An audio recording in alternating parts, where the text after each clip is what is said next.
Good morning, and thank you for being here. I'm attorney Mawal Lee Davis with the Davis Bozeman Law Firm, and we are really honored to be able to represent Coach Travis Williams, Hbcu All-Stars LLC, along with his family. What we have gathered here today is a team of attorneys who have come from New York, from North Carolina, from Tallahassee, all here to support not just Travis, but a cultural phenomenon, and that is HBCUs. And it's so appropriate that we are here in Atlanta, here where an 8-year-old walking out of slavery walked here from 300 miles. And when asked by then General Oliver Howard, what should we tell them? This child, Richard Robert Wright, says, tell them we are rising. And so it is that HBCUs have this powerful cultural tradition for us, as can be recognized by Stacey Abrams, who is now a Nobel Peace Prize nominee, a graduate of Spelman, as it can be recognized as Dr. Martin Luther King, a graduate of Morehouse, that Morris Brown was created right here by African Americans, and that the ITC is where C.T. Vivian once taught. And so Atlanta is rich as it relates to HBCUs, and that's why Coach Williams believed that last year it was perfect timing for something that was long overdue, an HBCU All-Star game, to come to fruition. And so he had a vision. He moved forward with that vision. He worked hard to build that with his family at great sacrifice to his family. The resources that he invested in this process has been, again, it's difficult to describe all that he has put into this, but he has done this because he was a coach at HBCUs, at Tennessee State, where my own father played under the great John B. McClendon back in 1958 and 59. He coached at Fort Valley State. And so he knows the grind of being an HBCU coach. And so we've come today because, thankfully, we have what we believe reached at least an amicable resolution for Coach Williams to now go forward with his vision. Our hope is that the NCAA and CBS Sports will support the fact that Coach Williams now has returned to him his intellectual property. And so we're looking forward to that. This is a development that has just happened literally within minutes, that the company that was allegedly moving forward with this without Coach Williams has now relinquished their control over the game and has returned it back to Coach Williams. And so we acknowledge the work, the behind-the-scenes work of all of these powerful lawyers, all of these organizers, but also the prayers of our people. Because we know that, and Coach Williams knows that this game doesn't really belong to him, it belongs to our community. It belongs to our culture. And so he is, we use an African term, the fundi. He was just carrying the culture, and he looks forward to being able to continue to carry that culture forward. So with that, I do want to introduce the legal team, and then we'll have a couple of them speak to provide additional information about what we're doing and why we're pressing forward. I want to first introduce from New York, attorney Heather Palmore. And Heather is here. She flew in from New York along with Naomi Baez. They just flew in. They've been working around the clock with this entire effort. And they have been absolutely committed to this work, and they said they were going to be here to ensure that justice, economic justice, was served for Coach Williams and his family. So we thank them for being a part of this legal team. Next, I'd like to introduce, and you will hear from her, Felicia Hall Allen. And Felicia is from North Carolina. And I just want you all to understand that while Travis is based here in Atlanta, this is a national, international issue. And so lawyers all over the country and civil rights organizers all over the country were interested in making sure that this was in fact brought to fruition. And so I'll bring forward Attorney Felicia Hall Allen. Good afternoon. Thank you all for being here. I am here representing ABIS, the Advancement of Blacks in Sports. A former student athlete myself, I played for C. Vivian Stringer, who started at Cheyney State University with John Cheyney, who is resting in peace right now. I am here because the OJ said, give the people what they want. And Coach Travis Williams has a vision to do just that. He wants to bring the HBCU experience to the Final Four, and he wants to bring the Final Four experience to HBCUs. America now more than ever is curious about HBCUs and those who come from HBCUs as a result of the success that has been generated by our successful business leaders, superheroes, and political giants. And what Coach Travis Williams has done is he's taken the blueprint from events that have been generated over the years, the Essence Music Festival, the Bayou Classic, the National Battle of the Bands, and the CIAA basketball tournament, where we know and recognize that millions of dollars are generated annually from Black tourism dollars. One of the things that we're proud of Travis about is that he has cultivated and nurtured Black student athletes both at Tennessee State and Fort Valley State University. It is only fitting that CBS and the NCAA would create a platform for HBCU student athletes and coaches and athletic conferences to be showcased on a national platform. But for bracketology and seedings, this doesn't happen. But because of Travis's vision, this is a win-win for everybody in the HBCU community. We are proud to be associated with the fact that this isn't just a game. Coach Williams was intentional about sharing with us that this is an experience. And so in addition to the game, he wants to be able to create a battle of the bands. He wants to create a college admissions fair. He wants to do some financial literacy. He said, I don't want to leave the cheerleaders out. Let them have their competition. This is something that is cultural for us.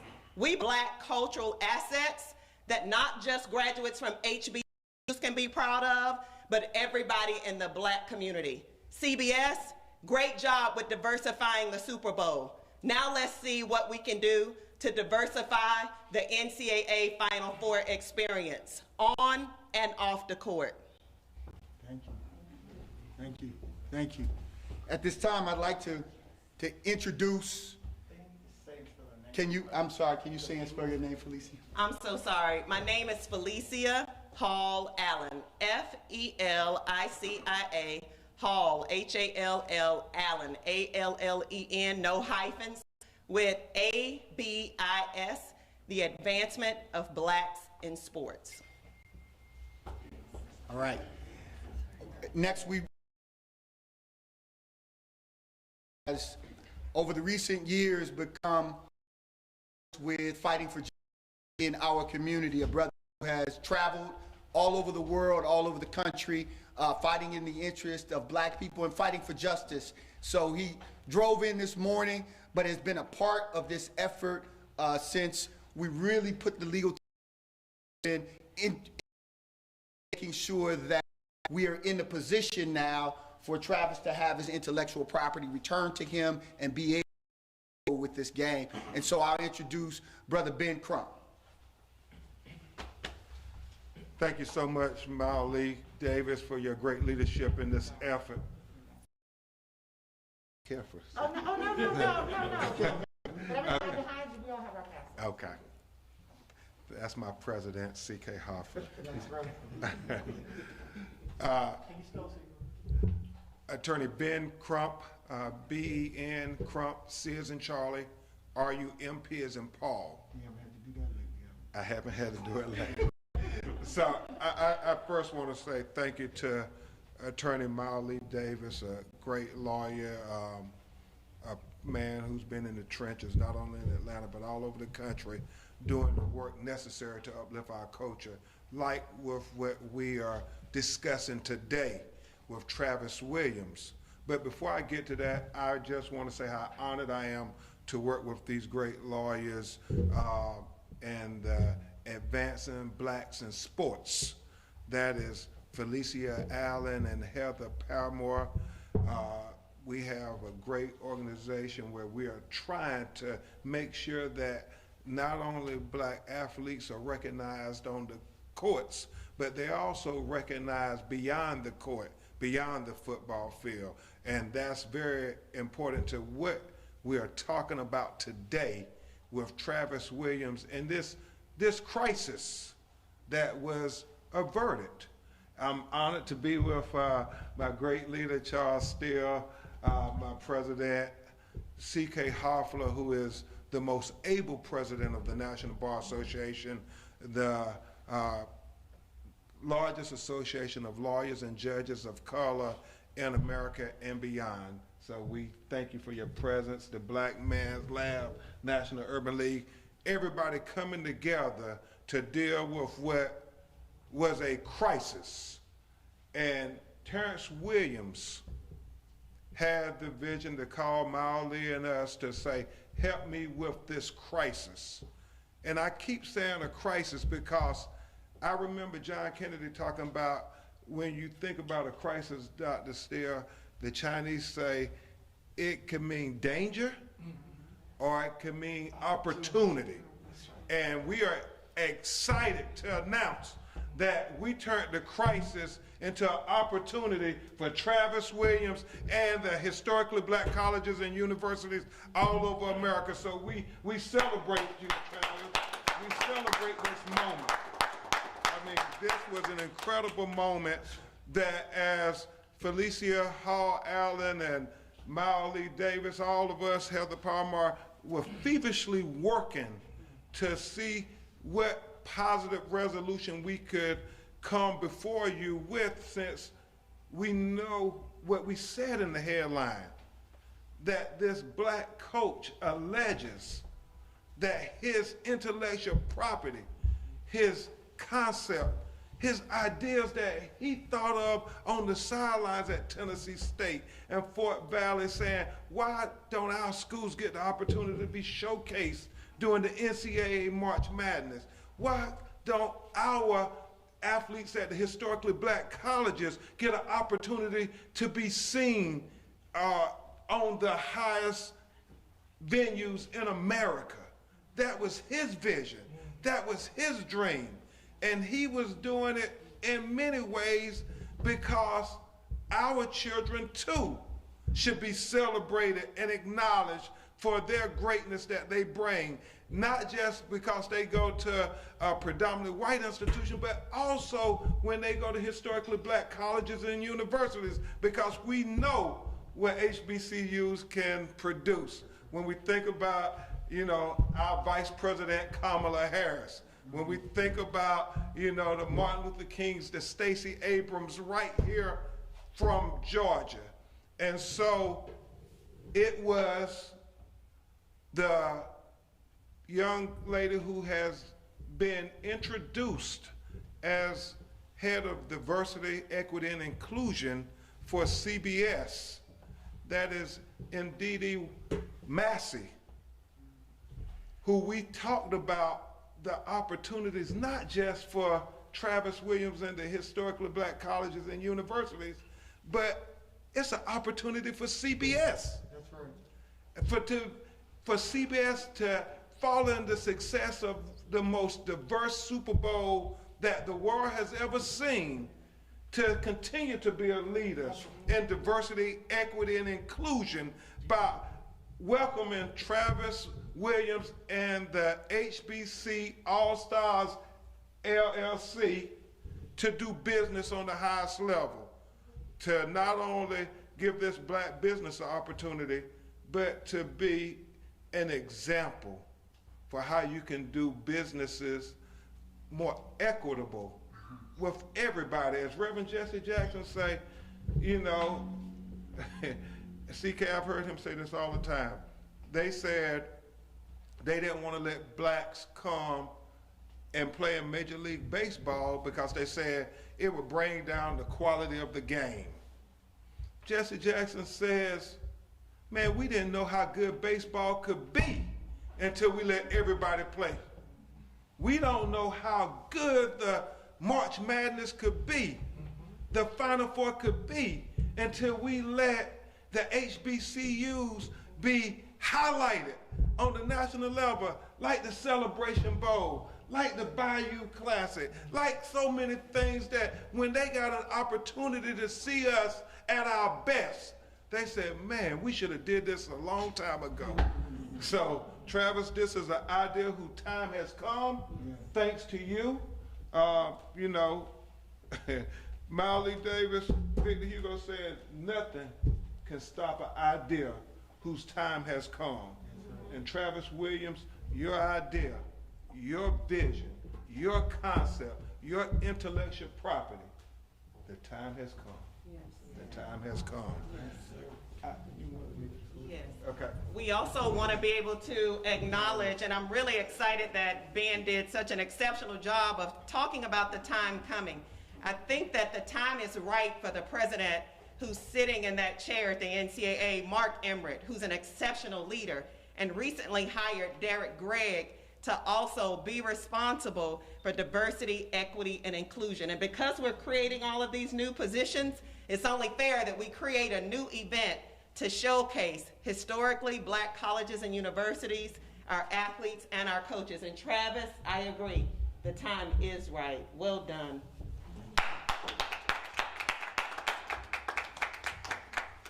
We want to bring forward some of our civil rights leaders who have worked on this.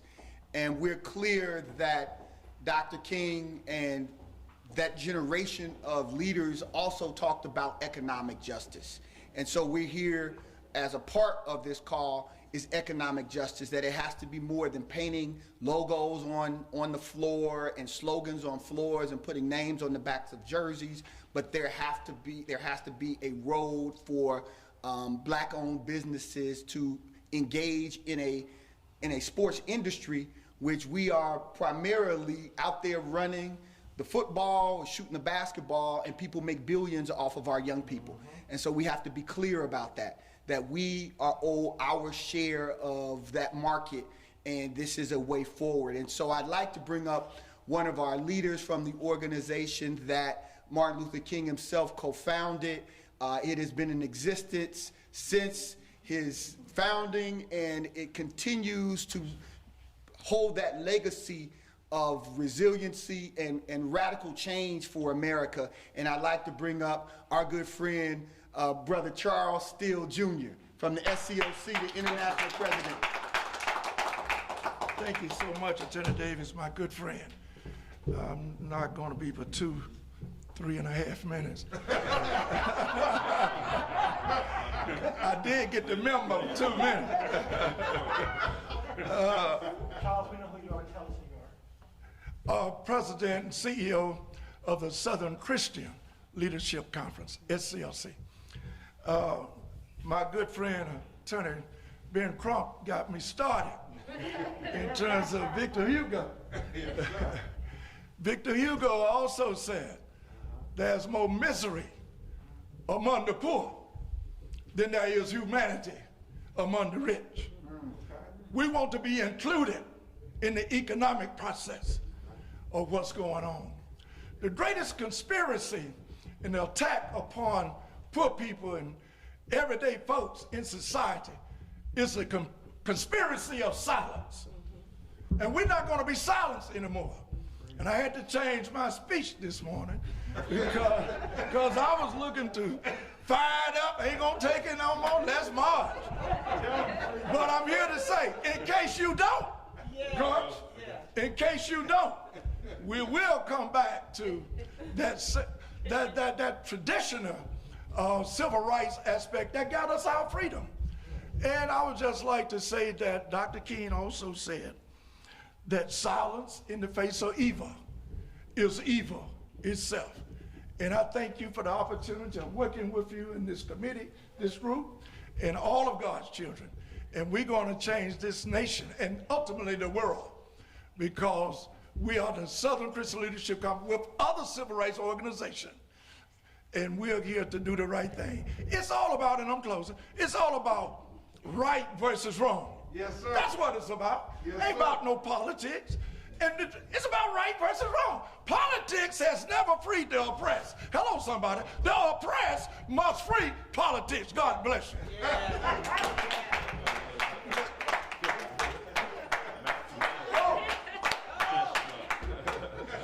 Drops his mask, not the mic.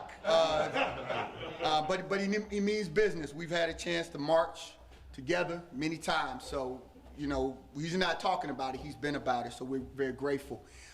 Next, I'd like to bring up, again, that line of economic justice. We talk about the Urban League when we talk about economics in the black community. And so Nancy Flake Johnson, a graduate of Howard University, our HBCU, one of our HBCUs that everyone knows about because our vice president has graduated from.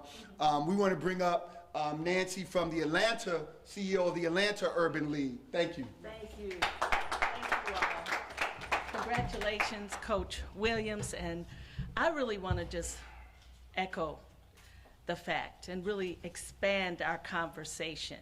Yes, this is about education. It is about our HBCUs, but it is also about black business. Because in addition to being a coach, Coach Williams is an entrepreneur. He came up with a concept. He built that concept. He documented that concept. And he engaged, this is what entrepreneurs do, with collaborative partners who can help that vision come to life. And when we come to the table authentically, we come to negotiate fairly. And so what we're celebrating today is a breakthrough, what we hope will be a breakthrough. Now is the time for black businesses, black entrepreneurs, black leaders, black institutions to have our equitable opportunity to collaborate in a fair and equitable way.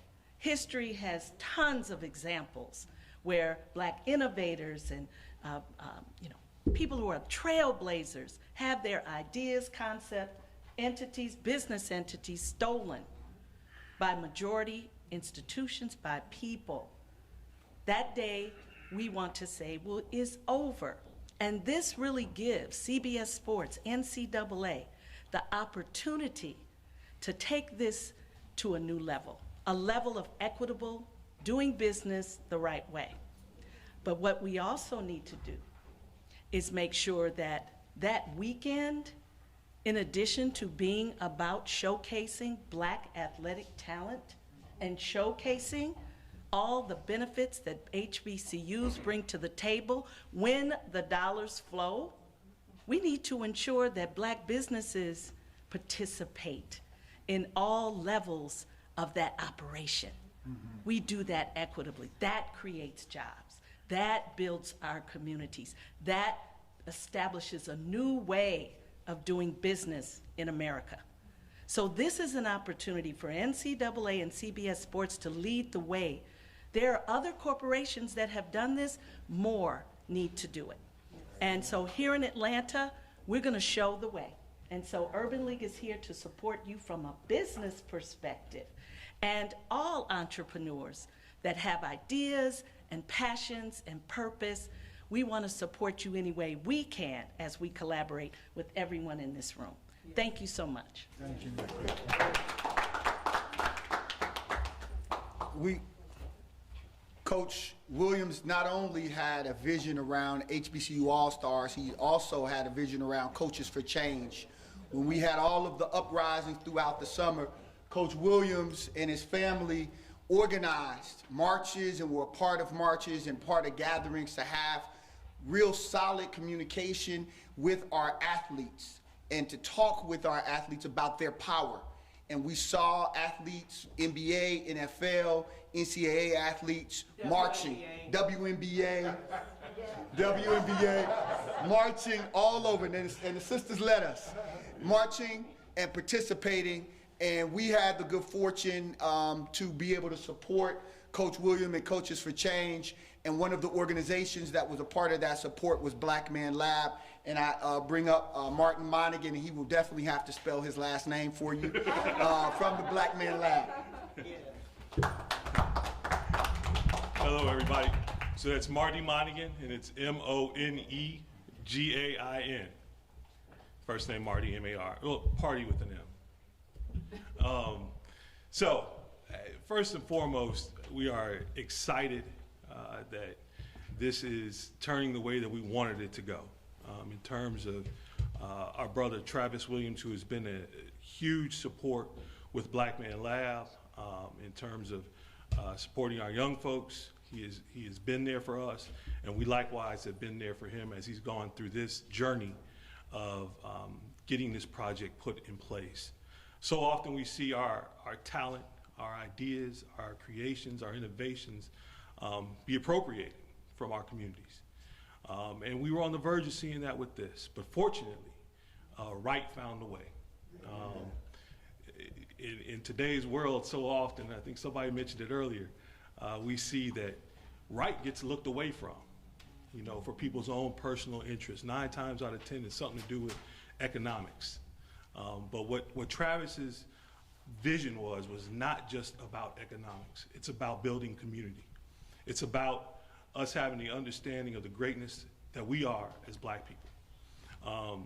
Right now, we see in the White House, we have a vice president that comes from an HBCU. So that tells you what? That tells you that we have the ability to do the work. It tells you that we are capable. But so often our children, our communities are told that we are not.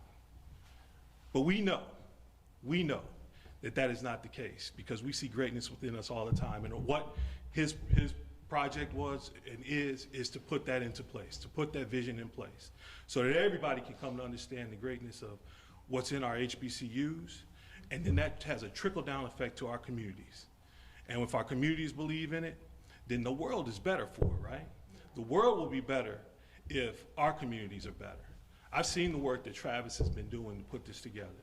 Him and his wife, Kaya, as they put together this vision, and to possibly see that, fall away to somebody wanting to appropriate us for economic growth is frightening, but it is what happens way too often. But appropriately today, CBS has said, no, they're not gonna do that. And we are gonna keep Travis moving forward, so we wanna celebrate that. And brother, you are up for some greatness in front of you, and we here at the Black Man Lab are here to support, and we will continue to move forward. Thank you. Before you hear from Coach Williams, we have 2 other speakers. We have from Sankofa Church, also a part of Black Man Lab, but representing today the Samuel DeWitt Proctor Conference, Reverend Derek Rice, who has been for the longest time since he's been in Atlanta, marching and advocating for justice. And he comes again standing on the right side of history to support Brother Travis Williams. Rev. Good morning. My name is Derek Rice. I am a regional representative of the Samuel DeWitt Proctor Pastors Conference, a United Nations non-governmental organization, and the premier gathering of churches and clergy houses and spirit houses in the country. We're standing here today engaging in what amounts to ministry. First sermon Jesus preached, he said very clearly that he was sent to fight on behalf of in 1865 that they were free, but they didn't have resources to succeed in freedom. And so what we're calling for today is that the NCAA, that CBS and others would take a look at his soul so that it might do what's right.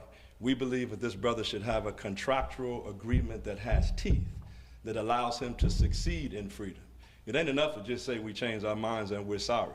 What we're saying today is if he's not given the resources to do what is necessary for success to take place, as Brother Steele has already alluded to, we will be back.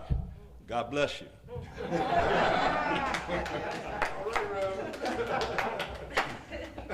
We have with us not only a civil rights leader, but also a lawyer extraordinaire.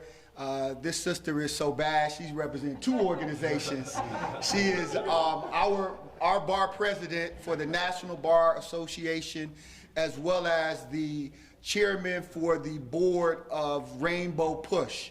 We have our good friend and sister warrior, C.K. Hoffler, attorney C.K. Hoffler.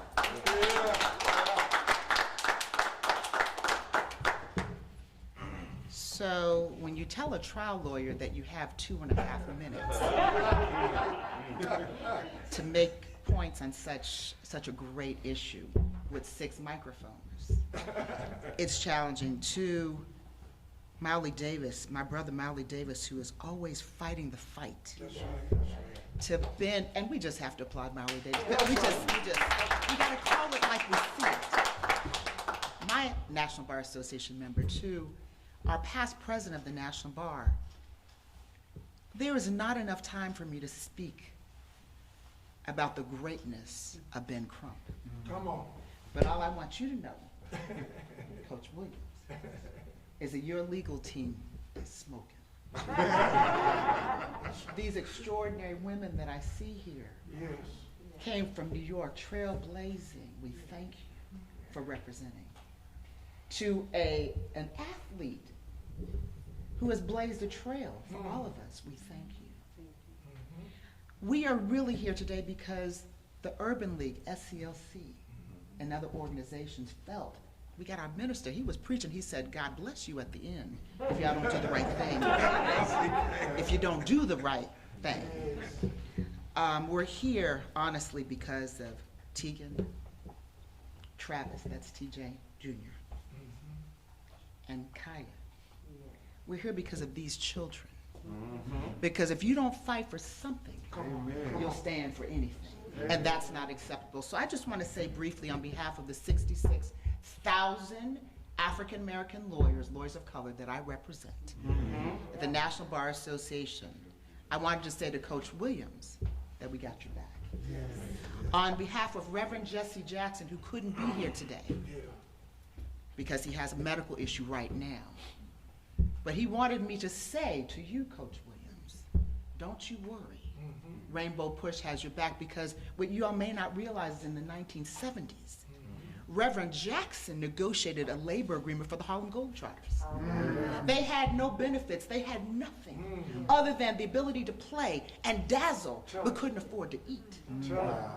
So Reverend Jesse Jackson, Jesse Lewis Jackson, who ran for president in 84 and 88, way before he ran for president, said that's not good enough. Just like Coach Williams said that's not good enough. So on behalf of Rainbow Push Coalition and all of the organizations and Reverend Jesse Jackson, who wanted to be here today, it's important for Coach Williams to know that we have your back.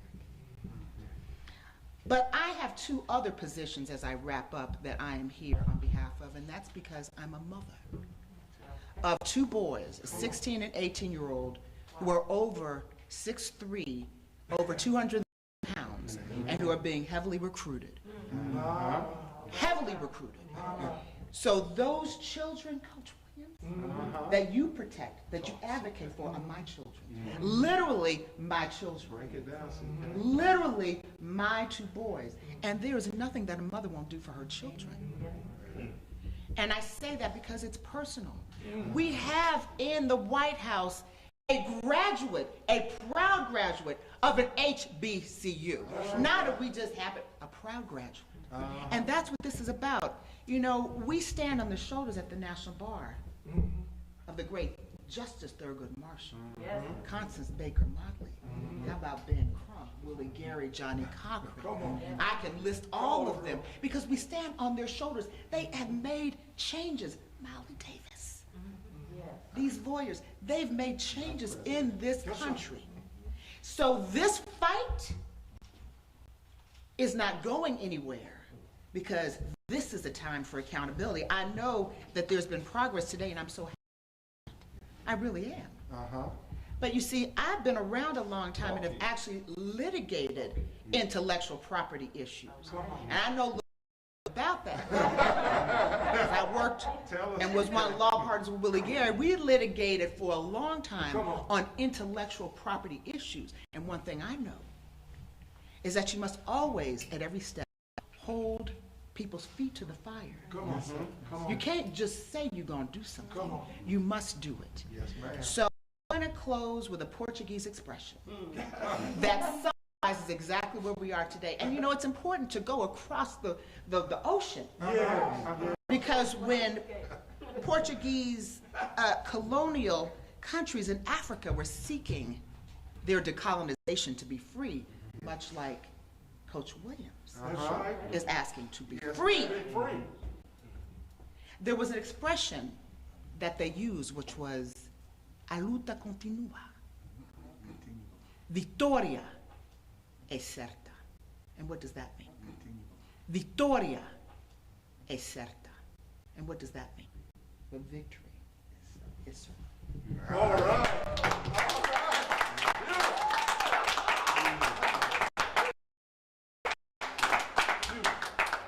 We're so grateful that we have a National Bar President like C.K. Hoffler that has been a mentor to so many of us. So those of us who get to do this and get to practice with her know her greatness in ways inside of a courtroom. And I felt like you were in the courtroom for a minute, C.K. No, you kept one hand. You were in the federal courtroom, Hope. So, thank you. At this time, we want to bring forward, again, a man who has been very committed to this. He had a vision, and he'll tell you about what that vision was. And he's had the support of his family, the support of his community, the support of his fraternity, of our fraternity, I should say. And he has just really been, for me, a motivation and an inspiration, to be quite frank with you. He has been an inspiration, and sometimes we are told that we are to be coming to cases, and often become our friends, and I can say that about Travis Williams.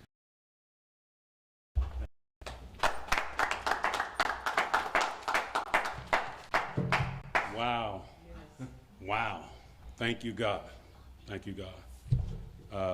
First of all, thank you for being here today. My name is Coach Travis Williams. The last few months has been very difficult. You know, I want to thank my wife for believing in the vision from the start, my beautiful children, my hardworking children in this virtual learning space that we're doing as parents, but I want to thank you for supporting. In 2019, God placed this vision in my heart, my soul, at our life who's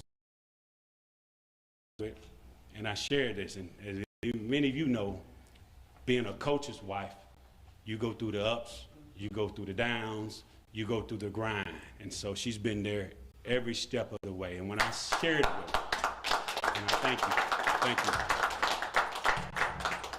And when I shared it with her, I said, listen, it's going to take personal, professional, and financial sacrifices to get this where we needed to go.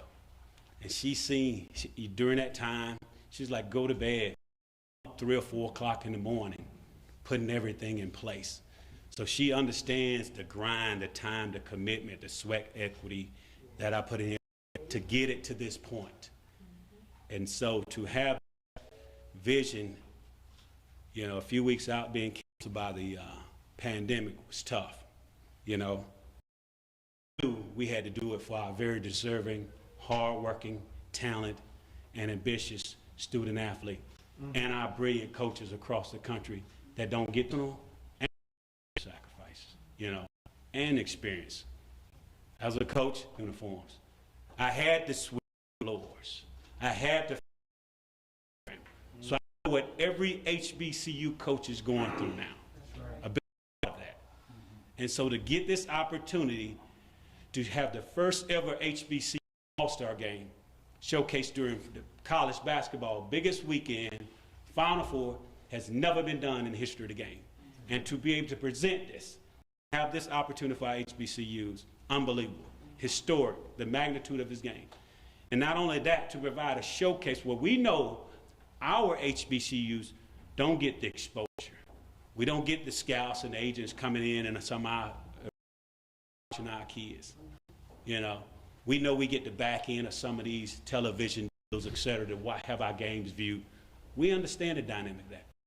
But when it's all said and done, although we're limited and sometimes financial resources are limited, historical black colleges and universities were rich with culture, history, and legacy. You know, this HBCU All-Star game will celebrate the presence and our futures. Not only that, it's more than just a basketball game. College admissions fair students to our historical black college and university. You know, the for our HBCU All-Stars when they graduate to help them navigate this process we call very important. And then down the street at Booker T. Washington High School, we were doing a student athlete symposium, you know, Washington, you know, doing a symposium, making sure our HBCU All-Stars share their HBCU experiences with potential student athletes, being able to have scholarship opportunities, dance, the Battle of the Bands, being able to create a community effort, being able to give to our community, and our culture, our history. We look forward to the opportunity to work directly with the NCAA and CBS Sports to produce this historic game, this event. You know, I'm very appreciative to have our prominent legal team of Ben Crump, Heather Palmore, Felicia Hall Allen, Molly Davis. I'm truly grateful for the support of the advancement of blacks in sports abyss, the NAACP, the Rainbow Push League, National Bar Association, Samuel DeWitt Proctor Conference, and all of you in attendance. I thank the community for the prayers. Thank you and God bless. Time is now. Use to shine. Yes. Thank you, God. Yes.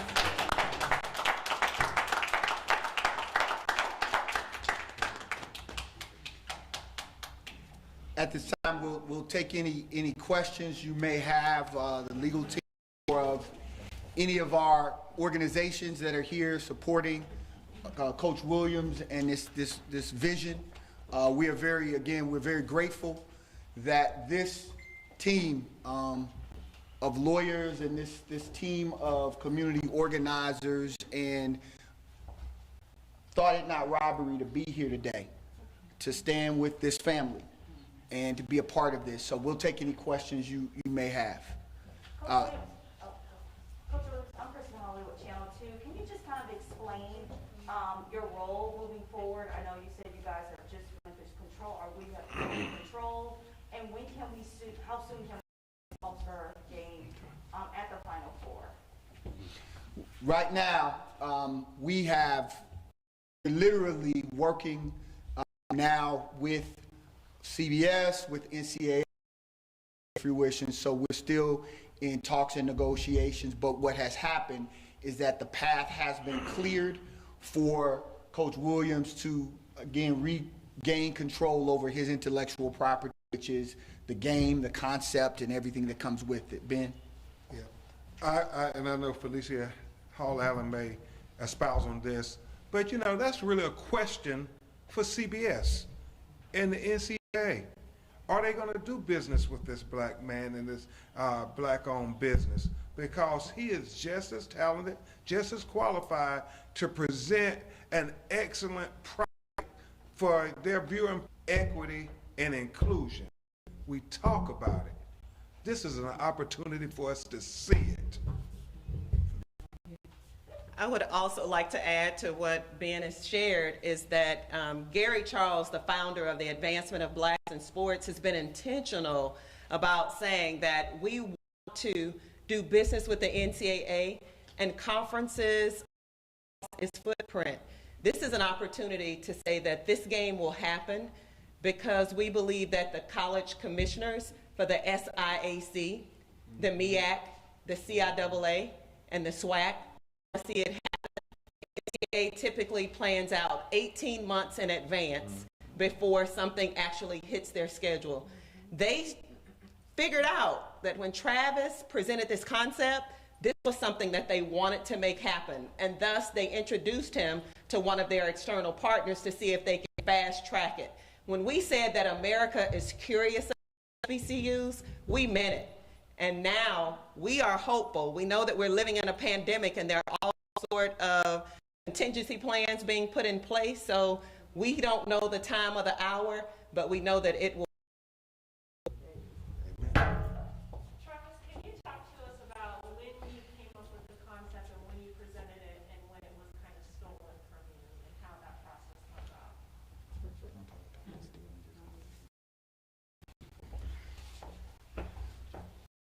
Well, basically in October 2019, had an opportunity to go through all particular channels from the NABC through the NCA and on down. And so to present this vision, so I think when you look at the reality is from October all the way to this point and being able to revisit with the NCA body for the past few months. And so that's where we are, and that's when all this came about.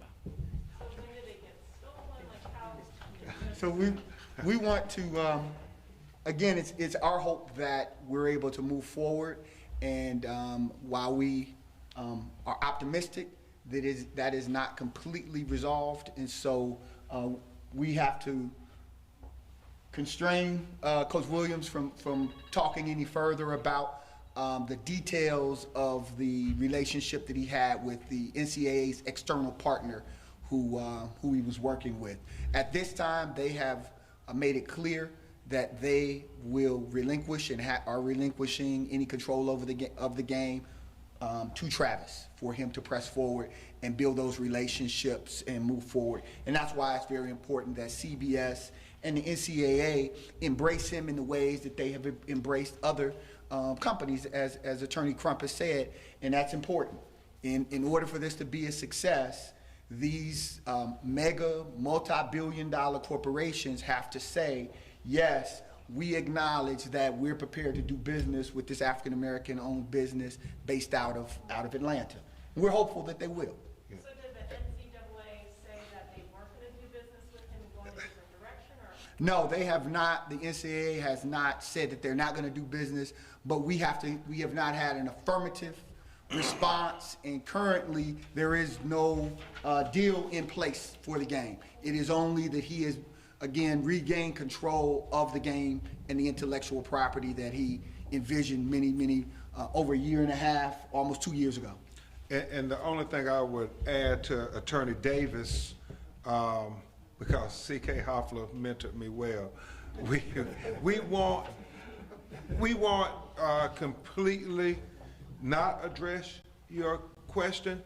It was a crisis situation, but because of these great lawyers, we worked through the night. We acknowledge Attorney Naomi Baez, who is a gifted young attorney. Yeah, she deserves a round of applause. Molly, some of the older lawyers, we get the credit, but these young superstars are the people who do all the hard work. And so that crisis was averted. And historically, there have been times, Attorney Davis and Felicia, you know this oh too well, where our intellectual properties were just taken from us in a cavalier way, and nothing happened. Right now, we're saying, NCAA, you can acknowledge your historical missteps and show us that you mean what you say. this is exhibit 1. This would be the proof that you really believe in the historically black colleges and universities that historically have been marginalized. This is the opportunity. So we're focused on that right now because we believe in our heart the crisis has been averted. But as CK still said, if not, we will be back. You know, so that's our message to the NCAA. Well, the crisis, okay, I'm sorry. So let me just clarify. So we have been working, Coach Williams has been working in collaboration with another of one of the NCAA's outside partners. And it appeared as though he was not going to be a part of this historic game. It was going to move forward without him or with him in a very marginalized role when it was initially his idea. So I just want to be clear that we're not talking about just an idea he just kind of thought about and said, hey, this would be a good idea. He worked towards it. He was collaborating with another company. They were working together. And ultimately, we had to, again, raise the issue that this is his, and he should be the one stepping forward and leading this effort. And so when we say crisis averted, that company says, Coach Williams, we going forward with the game. You take it forward from here, and that's what he's in to do, is in position to do, and has the resources to do. The NCAA and CBS Sports embraces that, and they do the deals that they have been willing to do with other companies that are not necessarily run by African Americans. Yeah. And I will say this before we get to your question. There's a legal precedence. NBA President C.K. Hoffler was on the trial team of Willie Gary. They had a similar matter against Disney where concept and an idea, and it was taken, and the court said, you can't do that. And we taken, and the court said, you can't do that. And we thought that's what we mean when we say the crisis was averted. Yes, sir. Would you consider today a victory, but where there's more battles to be fought? Absolutely. This was absolutely a victory. We won the first quarter. The first quarter. We're trying to win the game. I'll say this, it's real clear. It was a victory for Travis Williams and the historically black colleges and universities. Yes. Here's a question. You know, historically with the NCAA, when a black man kind of confronts the wrongdoings of the NCAA, like the Ed O'Bannon situation, you know, what expectations or what's some of the legal expectations you have with this fight with the NCAA? Felicia, go first. I think that one of the things that we're really proud of, and maybe a lot of people don't know this, but the optics at the NCAA are changing. So the person who sits in the chair of the CEO position is the former general counsel, an African-American man at the NCAA. They also have several other African-American male leaders on their leadership team, and recently hired Derek Gregg to be responsible for diversity, equity, and inclusion. History has not traditionally been on our side in battles against the NCAA, but I'm really proud to say that whenever we have come against them, we have won by citing the Ed O'Bannon case where he decided to stand on principle. In fact, student athletes are now wanting to be referred as college athletes. There's a young African-American brother at Northwestern University who is leading that charge. And so now I think that we are understanding more and more our value, and we're not going to be marginalized anymore. But there are now people who sit in leadership positions who understand the fight. And I would happen to believe that they are not going to allow Travis to be denied an opportunity to showcase the talent of historically black colleges and universities. And they've in fact shared with us that the door is open for conversation. Mark Emmert, the president at the NCAA, has said today, in fact, we received message that the door is open. CBS, we believe that because of Ndidi's new hire, she reports directly to the CEO of CBS, that the door will be open, and we Because we got Charles still waiting. and CK Hoffman. and the Proctor Conference. Any other questions? I have a question. Yes, sir.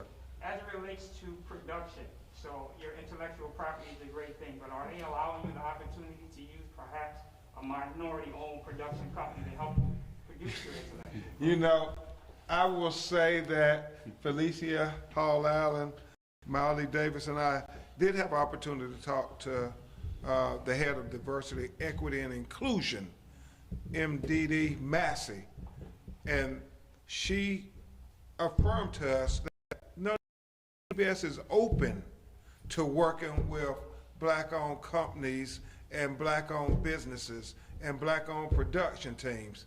And I made sure that Felicia Allen to say, you don't have to question the excellence of black-owned companies and what we can produce. All we've ever wanted is a chance. And hopefully CBS is going to give us that chance. That's right. All right. We thank you all again for gathering, and we will keep you updated because there is, as Felicia has shared, this is a first quarter win, but we are looking to win the game. We're going to keep pressing forward, and I just want to take a personal privilege and thank C.K. Hoffler. What she didn't realize is that when Reverend Jesse Jackson negotiated that for the Globetrotters, he was negotiating for my father who played with the Globetrotters. Wow. So the work and the legacy is rich and deep in this struggle for justice, and we know that we're on the right side of history and we will win. Hey, you know, I did want to say this as we close. Now, I don't know if your question was tailored. Now, he working with African American production companies. I see we may have some in the audience.